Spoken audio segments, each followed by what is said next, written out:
महोदय, मुझे social media handle पर एक बात बहुत अच्छी लगी। एक सज्जन ने इस बात को कहा और उसने जो लोग महाकुंभ का विरोध कर रहे थे उनके बारे में उसने बहुत सटीक टिप्पणी की। उन्होंने कहा कि पिछले 1.5 महीने में आप वामपंथियों, समाजवादियों की बाल खगाल लीजिए, महाकुंभ को लेकर के विश्व भ्रमण के अलावा कुछ नहीं दिखेगा। गंदगी, अव्यवस्था, पर्यटकों की परेशानी के अलावा इनकी बजबजाती वाल पर दूसरी कुछ भी नहीं मिलेगा। लेकिन इन सब से इतर धरातल पर इनकी बजबजाती विचारधारा का कोई असर नहीं है। हज के दौरान अव्यवस्था से होने वाली सैकड़ों मौतों पर चुप्पी साध जाने वाले भारत के वामपंथी सेकुलर स्कॉलर महाकुंभ की भव्यता पर उल्टी करते नजर आए हैं। हर बार इनकी कोशिश महाकुंभ को बदनाम करने और फेल करने की रही, लेकिन ऐसे तमाम लोगों की मंशा को दरकिनार करते हुए करोड़ों लोगों ने आस्था की डुबकी लगा करके इनके जले पर नमक छिड़कने का ही काम किया है।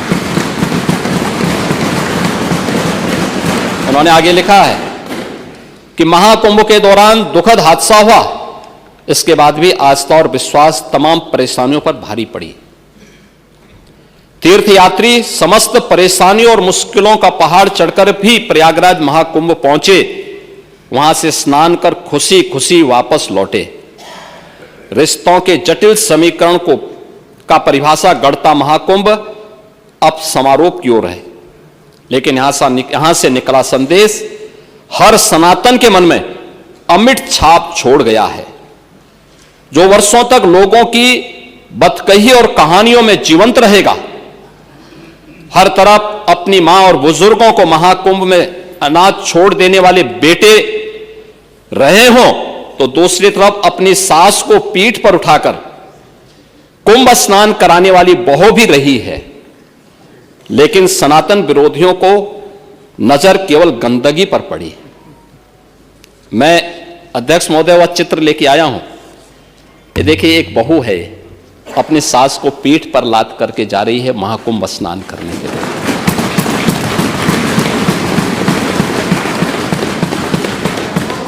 यही नहीं, आगे एक और बात कहते हैं। किसी ने सच कहा कि महाकुंभ में जिसने जो तलाशा उसको वह मिला। गिद्धों को केवल लाश मिली, सुअरों को गंदगी मिली,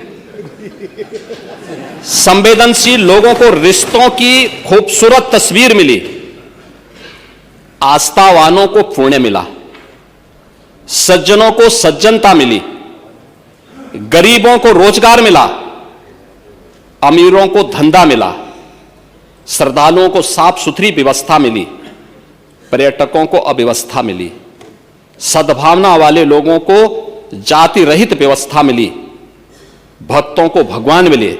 मतलब सबने अपने स्वभाव और चरित्र के अनुसार चीजों को देखा है।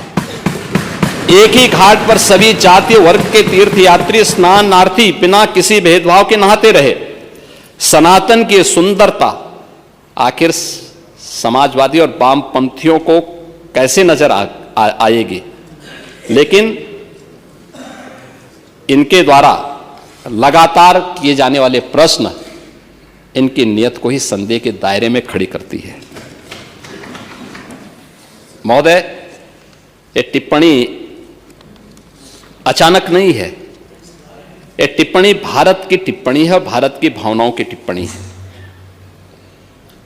और जो स्वयं कुछ कर नहीं सकते थे, जिन लोगों ने अपने समय में इस पूरे आयोजन को अव्यवस्था और भ्रष्टाचार का शिकार बनाया था, आज वे महाकुंभ पर इस प्रकार की टिप्पणी करके भारत की भावनाओं के साथ ही खिलवाड़ करने का काम कर रहे हैं। और मैं तो केवल इस बारे में एक बात कहना चाहूंगा कि महाकुंभ ने पूरी दुनिया को, भारत की सनातन एकता का संदेश देकर के एक भारत श्रेष्ठ भारत के प्रधानमंत्री मोदी जी के विजन को ही चरितार्थ करके दिखा दिया है कि विश्वास है तो पूरा भारत अपना सहयोग देने के लिए उतनी ही तत्परता के साथ खड़ा है जो महाकुंभ में दर्शन होता हुआ दिखाई दे रहा है। पीएम आवास योजना में ग्रामीण हो या शहरी, इन स्कीम में उत्तर प्रदेश नंबर 1 पर है। प्रधानमंत्री उज्ज्वला योजना में उत्तर प्रदेश नंबर 1 पर है। पीएम स्वनिधि योजना में उत्तर प्रदेश नंबर 1 पर है। स्वच्छ भारत मिशन में उत्तर प्रदेश नंबर 1 पर है। महिलाओं के प्रति अपराध में सजा दिलाने वाले राज्यों में उत्तर प्रदेश नंबर 1 पर है। ईज ऑफ डूइंग बिजनेस में अचीवर स्टेट के रूप में, एमएसएमई में नंबर 1 पर। प्रधानमंत्री जन धन योजना के अंतर्गत सर्वाधिक खातों में खोलने वाला राज्य उत्तर प्रदेश नंबर 1 पर है। प्रधानमंत्री सुरक्षा बीमा योजना में उत्तर प्रदेश प्रथम स्थान पर। प्रधानमंत्री जीवन ज्योति बीमा योजना उत्तर प्रदेश नंबर 1 पर। अटल पेंशन योजना उत्तर प्रदेश प्रथम स्थान पर। और इसके अलावा उत्तर प्रदेश कृषि निवेश पर किसानों को दे अनुदान, इसमें भी उत्तर प्रदेश नंबर 1 पर। गन्ना और चीनी उत्पादन, आम उत्पादन, दुग्ध उत्पादन, आलू उत्पादन, शीरा उत्पादन, इसमें उत्तर प्रदेश लगातार नंबर 1 स्थान पर। इथेनॉल उत्पादन में नंबर 1 स्थान पर। गवर्नमेंट ई मार्केट यानी जेम पोर्टल पर सर्वाधिक सरकारी क्रय करने वाला राज्य उत्तर प्रदेश पहले स्थान पर। और वृक्षारोपण में भी उत्तर प्रदेश नंबर 1 स्थान पर। इसके अलावा अन्य राष्ट्रीय शिक्षा नीति के क्रियान्वयन पे कौशल विकास नीति को के अंतर्गत कार्य करने में उत्तर प्रदेश नंबर 1 स्थान पर। ये सभी कार्यक्रमों में उत्तर प्रदेश आज अग्रणी राज्यों में आज खड़ा है।